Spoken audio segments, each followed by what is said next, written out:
Yo, what's up guys? Sa pang play to earn na naman tayo. This time, isa na namang sponsored review. Yung itatopic natin ngayon guys, or ito nga yung DMOL or DeFi Monster Legends. So re-review natin tong game na to guys. At ito nga, meron kasi silang event dito na mangyayari or itong tinatawag nilang Egg Hatching Festival para sa mga gustong maging early adopter nitong game. So mamaya, sisilipin din natin kung paano ba kayo makasali dito. Pero ibibigay muna natin yung review.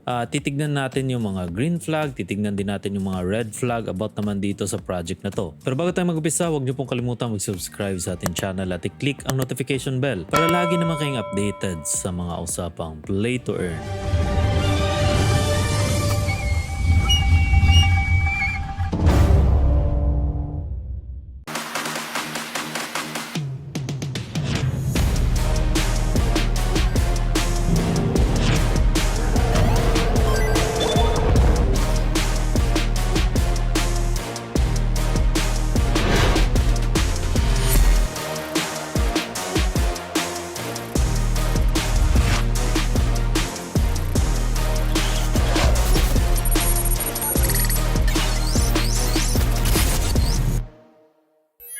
So yan yung teaser nila ng game, napanood na natin at pwede nyo nang mapanood din dito naman sa YouTube channel nila. So yan yung re-review natin guys, yung DMOL or Demoli. Hindi natin alam yung exact dyan kasi ano yan DeFi Monster Legends. Yun na lang, ganun na lang tawag natin. At syempre, disclaimer tayo ulit guys na kahit po ito ay sponsored review, ay ganun naman tayo. Meron mga nagsusponsored sa atin para reviewin yung game. Pero lagi naman tayo magiging honest guys. Pag may nakita talaga ako sa isang project, kahit na magalit yung community sa akin, or magalit yung mga fan ng isang project, ay kailangan ko sabihin kasi napansin ko po yun Ngayon kung mali man ako, yung project na mismo yung magsasabi na mali ako, depende dito sa outcome ng mga updates nila or sa outcome mismo ng magiging future nitong project. So umpisa natin guys, pasadaan lang natin konti website nila, tapos pasadaan natin konti itong pitch deck nila, yung team nila, bago tayo pumunta doon sa mga green flags, sa mga red flags, sa buong review natin para naman magkaroon tayo ng buong idea about dito sa project. So ito po yung website nila guys, DMOL or itong Demoli nga, DeFi Monster Legends. At dito nga, pag bumaba tayo dito, meron silang mga parang mga 3D dito na kasi isa yan sa key feature nila dito yung pagiging 3D daw ng mga characters nila. Tapos bumaba tayo dito, nakalagay nga dito guys, DeFi Monster Legend. Build your own army of monster. Tapos baba kayo konti, andito naman yung parang mga ano nila, iba-ibang class siguro nila, matatawag ko class yan, tribe man. Kaya na po mismo tumingin nito mga class naman nila guys. At ayan nga, yan yung mga icon ng mga class nila. At mamaya may marami ako napansin dito sa game na to, dito pa lang sa branding nila. Pero for now, baba muna tayo. Tignan natin itong mga ilang aspect pa dito ng game. Create and trade your NFT. So ganun same sa ibang project dahil NFT siya. Syempre, pwede mong i-trade. At meron nga ako napansin dito, ito namang dito sa pangalawang slide, yan nakalagay. Immerse yourself in an engaging world of monsters or just spend 10 minutes a day to prepare your squad and your monsters will battle for you automatically. So yan nga, parang ano pala to guys, no? Parang idle din. Based dito sa statement na to siguro meron din itong parang idle na gameplay. Hayaan lang natin, tapos maglalaro siya kusa, tapos parang ang pinaka gagawin mo dito kasi marami ng ganyan yung HeroFi, itong idle mystic natin, parang ganun din. Siguro ganyan din yung binubuo nilang game na parang ang pinaka trabaho mo ay bumuo or mag-manage nitong mga characters mo, itong mga monsters. At ang pinaka gameplay nga ay magiging idle. Base lang naman dito itong slide na to. Isa yan sa napansin ko. So play to earn nga to guys. Pagdating naman dito, yan po yung iba-ibang aspect ng play to earn nila. Let your monster practice. Ayan. Tapos magkakaroon dito sa training ground. Tataas yung level ng character mo. Tapos makaka-receive ka rin naman daw nitong DMLG. So kulang to ng G, di ba? DMLG kasi yung token nila. Or itong DeFi Monster Legend token naman nila. Yan. So parang staking to guys, no? Itong training ground. Staking. Tapos may daily quest din. Yan siguro yung parang idle gameplay. May arena, yung PvP. Palakasan ng monsters. World boss. Yung mga event na every now and then magkakaroon yan ng event. And syempre marketplace. So parang ganun lang din sa ibang game natin. At self-explanatory na nga yung kadalasan sa atin yan guys. Dami na nating laro na kagaya nitong mga ganito na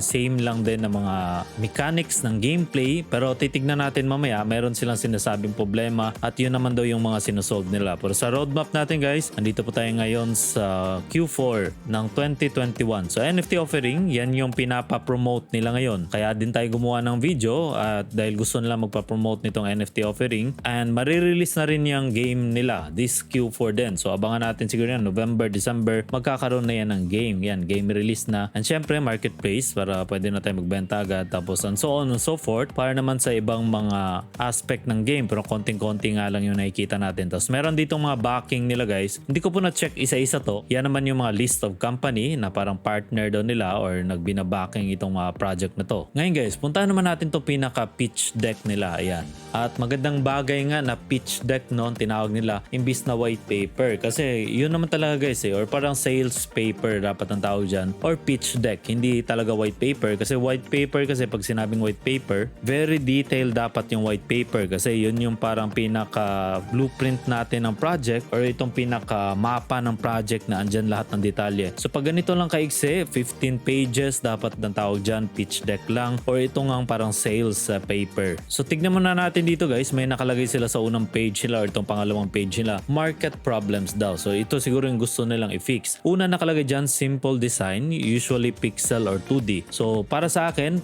mali sila sa evaluation nila dyan. Unang-una, pag artist ka, alam mo namang hindi problem yung pixel design or hindi problem yung pag 2D ang design ng isang project. Yan po yung artwork. Pag maganda naman yung pagkagawa ng artwork, pag pixel or 2D ay walang problema sa akin yan guys. Kasi artwork yan, trademark yan or parang branding nila yan. Kung pixel man sila or 2D man sila. So sa akin, hindi dapat niya nilalagay na problem yung ganyan. Hindi ibig sabihin na 3D ay maganda na. Meron nga minsan 3D pero 2D texture, di ba? So another artwork ulit yun. Depende lang naman yan sa artist na gumagawa sa isang project. Gameplay plot are shallow and boring with not many features to appeal to real gamers. So may ganyan daw, parang storyline ng project at yun doon yung isa sa problema. Actually guys, ay tama sila dito at meron nga mga project ngayon, lalo na yung mga palo games, di ba? Na marami pa rin pumapasok sa mga palo games. Ako po, hindi na ako pumapasok sa mga ganong game.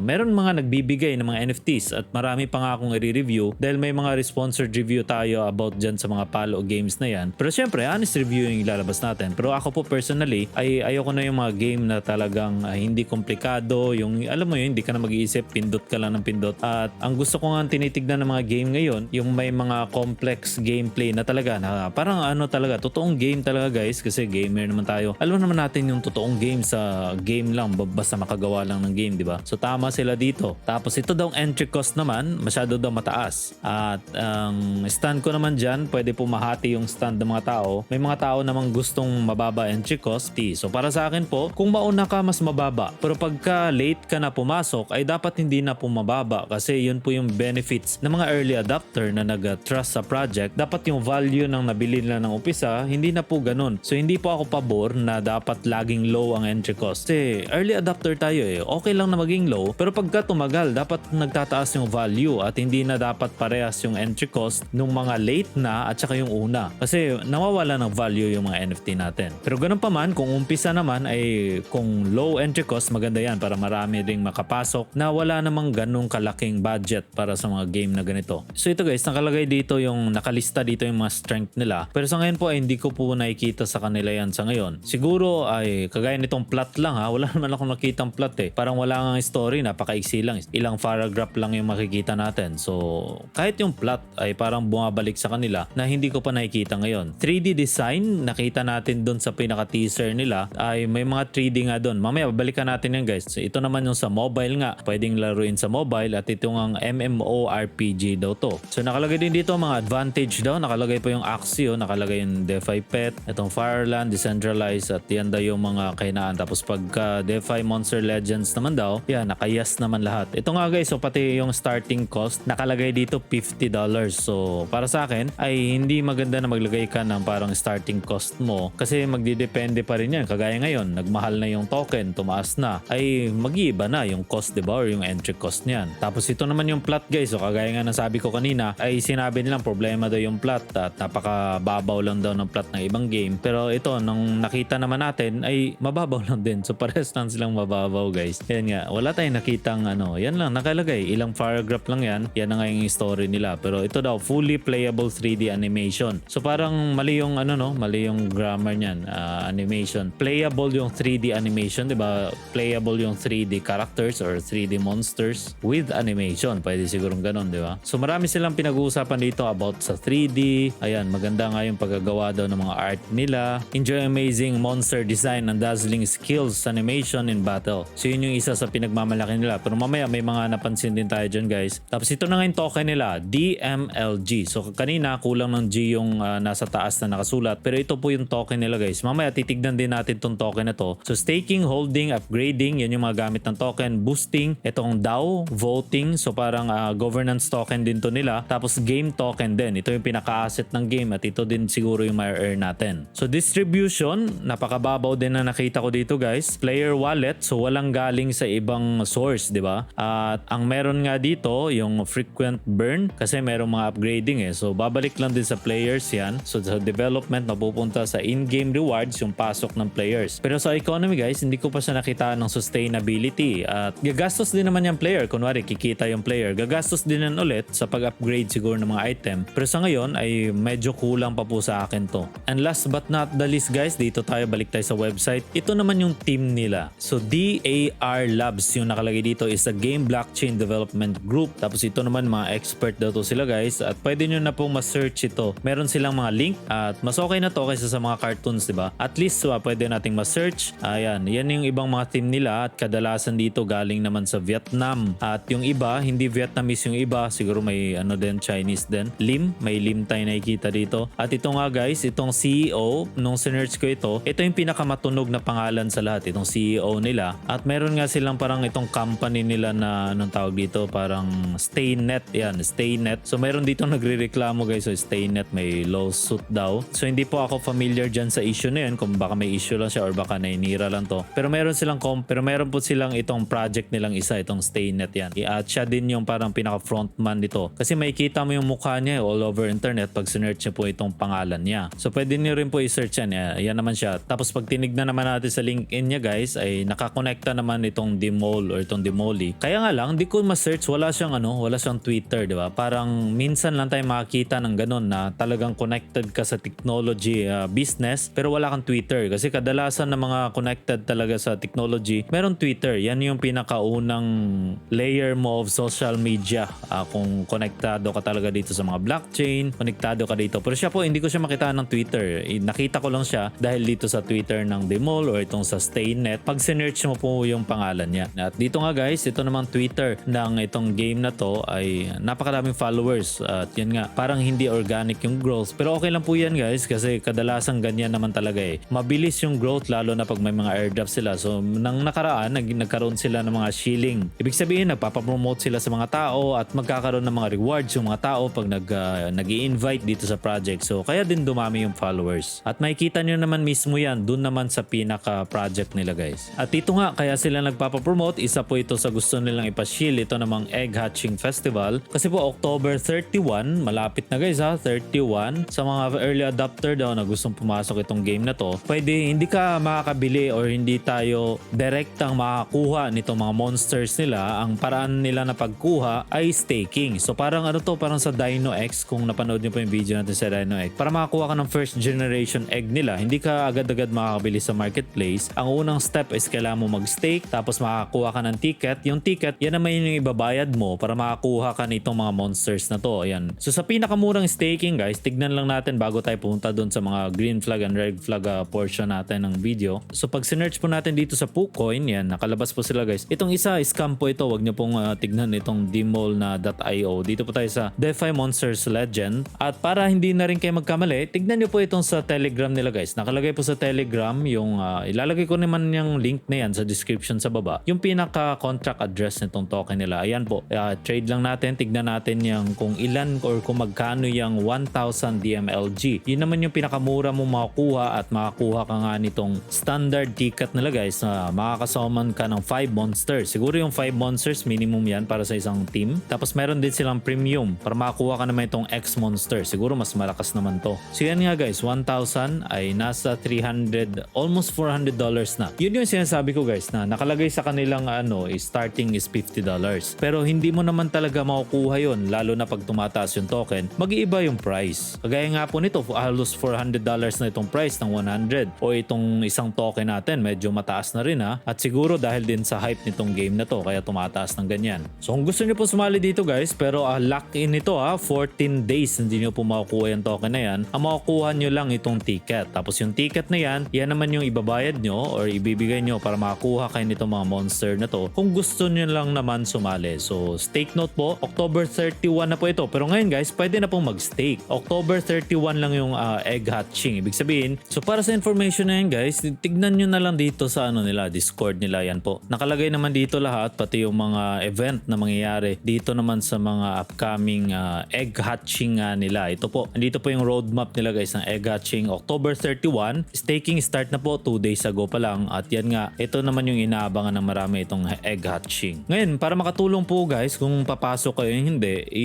ibigay ko lang po yung mga napansin ko dito sa game at siguro marami na ulit mga galit sa akin ng mga fan nitong mga project na to. Nagbibigay lang naman ako kung ano yung nakikita ko. Unang napansin ko guys, itong sa pinaka-website nila, di ba? Promising masyado yung mga sinasabi nila. Pero ito pong halos lahat, ito po na familiar po kasi ako dito guys eh. Itong mga background na to ay mga stock footage lang po ito. Ibig sabihin, mga pre-made lang yan, mga libre lang yan na nakuha nila kung saan. Itong dragon na to ay account naman nila itong nasa Sketchfab. Pero kung mapapansin nyo po guys, para sa akin na experience na rin dito sa mga gumagawa ng game, parang hindi tugma yung nila. Kasi naglabas sila na ganitong itsura, na ganitong artwork. Tapos pagdating dito, iba yung itsura ng dragon. Tapos pagdating naman dito sa character sa baba, iba ulit na artwork. So ano ba talagang pinaka-branding nitong game? Medyo saliwa dito sa mga pinapakita nila. Ito ang ganda na 3D. So ibig sabihin hindi ganito yung magiging itsura, 'di ba? Magiging ganito yung itsura itong mga dragon na to. So ano ba talagang branding nila? Ito din pong background na to, ibang game po itong background na to. So take note guys ito mga background na to. Kagaya nito, ibang artwork na naman. Hindi ko alam kung saan nila nakuha yan or gawa ba nila na original. Yan po yung mga titignan natin. Pati po itong mga yan, malayo ulit. Ibang branding na naman ulit. So ano ba talaga magiging artwork ng game? Ano ba talaga magiging itsura ng game? So para sa akin po ay red flag po yung mga bagay na yan. Kasi po dyan natin makikita yung effort ng game, di ba? Pag nakikita kayo ng mga solid na project talaga, from artwork pa lang, at gawa talaga nila, pati yung branding, at marami pang game na talagang maganda. Ito naman halo-halo yung branding. May ganitong itsura, tapos may ganito naman talagang parang MU ang dating, di ba? Parang ang astig ang dating. So ano ba talaga? Pagdating naman dito sa baba guys, iba na namang artwork. Iba na naman, saan na naman kaya nila nakuha itong mga artwork na to. So yun yung mismo nagsasabi na kung anong klaseng project ito. Depende dito sa mga artwork na pinapakita nila. Depende naman sa branding, sa consistency. Kasi kailangan po yun eh. Kasi napaka-promising ng game based sa mga sinasabi nila. Pero dapat mapakita nila dito sa mga, ito palang front page pa lang to eh. Parang unang layer pa lang ito ng pagre-research natin dito sa game. Ngayon sa token nila guys, ay okay naman yung pag-angat eh. Nagmahal na nga guys. So nakita nyo, 400 na. 400 na yung 1,000 DMLG. At kung gusto nyo nga mag 2,000 para doon sa mas malakas na monsters, 800. Yan. Nagmahal na siya. Patuloy na tumataas dahil nga dito sa event. Yan. Nagtaas na siya guys. So ang taas na ng tinaas nitong token na to din. At yan nga. Okay lang naman yung pag-angat niya. Medyo momentum lang din. Yan. Ito yung pag pre-sale siguro. Nag-dump. Tapos may nagsibilihan ulit. At taas baba. Hindi ganun kaganda yung pagka-momentum ng token. Pero at least hindi siya parang after ng bentahan agad. Siguro dahil may vesting din. Pero ito guys, malapit na yun. Kung titignan nyo po yung date dahil meron silang event. So titignan nyo po yung date. Ay starting po yan ng ayan po. Start dito sa 29. Yan. Dyan ay talagang nagsisibilihan na yung mga tao para dito sa event ng hatching. So mataas na ngayon guys Sa liquidity naman nila guys, average lang. Acceptable para sa isang project na wala pa naman yung game. Ngayon, another red flag sa akin guys, ito naman mga holders nila. Hindi po nakalock kadalasan ng holders nila. Karamihan. Yan po. Ang nakalock is yung liquidity tsaka itong wallet na to. Tapos ang dami nga matataas na holder. So check na po yun guys. Kung hindi nyo po gusto yung ganyan, ay wag na po kayong sumali sa mga ganito. Kasi po, so depende rin po sa inyo guys kung ano po yung tolerance niyo sa red flag. Ang sa akin po, ipinapakita ko lang po yung mga napansin ko about naman dito sa game. Sa contract naman nila, exact match naman. Ibig sabihin, hindi lang nila ginaya kung saan. At isa pang tignan natin guys sa mga pag pumapasok tayo dito sa mga game na to, ito namang following nila. Kung makikita nyo po, ayan, 3 p.m., 2 p.m. Napakataas ng following ng Twitter, napakataas ng ibang following. Pero yung interaction dito sa main chat ng Discord nila ay medyo hindi ganun ka-interactive Tignan natin yung sa Pinoy dito kung medyo interactive So dito guys, magtanong-tanong kayo yan. Last message ay 2 days ago pa. So hindi nga ganun ka-active, no? So kahit na marami silang follower, hindi ganun ka-active itong Discord nila. So isa yan sa deciding factors natin. Kasi alam mo yung project na iba na kahit wala pa yung game, wala pa yung token, hype na hype yung tao kasi may mga followers talaga, may mga community driven talaga yung mga project na yon. So isa po yan sa mga point kung gusto nyo pumasok dito sa game. At dito nga, wala masyado interaction. Sa Telegram siguro meron. So yan po yung mga red flag natin about dito sa game. At ako nga mismo ay bibigyan daw nila ako nitong token para matry itong pag-mint nitong mga monsters na to. Yan. So kailangan mo ng DMLG para i-stake, tapos bibigyan ka ng ticket para naman pwede mong exchange papunta naman sa monsters. Pero take note po ulit, sinabi ko po ito kanina, luck po yan. So hindi nyo po yan basta-basta makukuha in 14 days. So yun po yung review natin guys. Para naman sa risk meter, ito naman yung risk meter natin. Ito lang po ay based din naman dito sa personal opinion ko. Hindi po dapat ito parang pinaka magiging deciding factor nyo. Ito po ay tulong lang po para naman sa mga gustong pumasok dito sa game. Medyo mataas sa akin to guys ay yung risk meter natin dito. So yan guys, personal opinion ko lang po yan. At sana po makakatulong po sa pag-decide nyo kung papasok pa kayo dito sa game o hindi. So yan naman yung D-Mall guys. At dito nga sa YouTube nila, mayroon na po silang mga ano dito. Mayroon na silang pinaka-teaser. Yan po. Yan, 3D naman yung mga ibang graphics nila. Pero medyo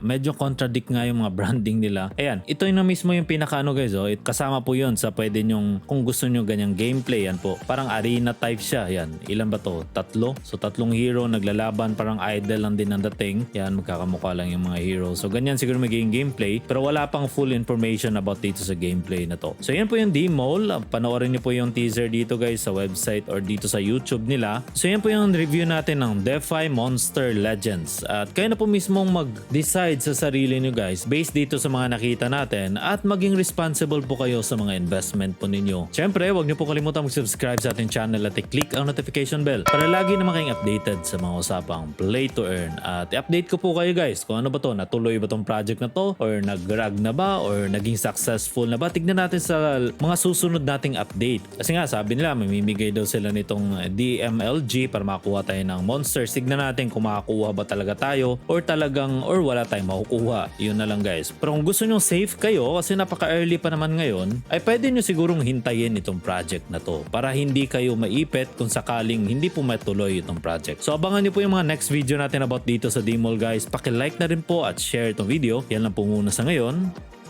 See ya guys.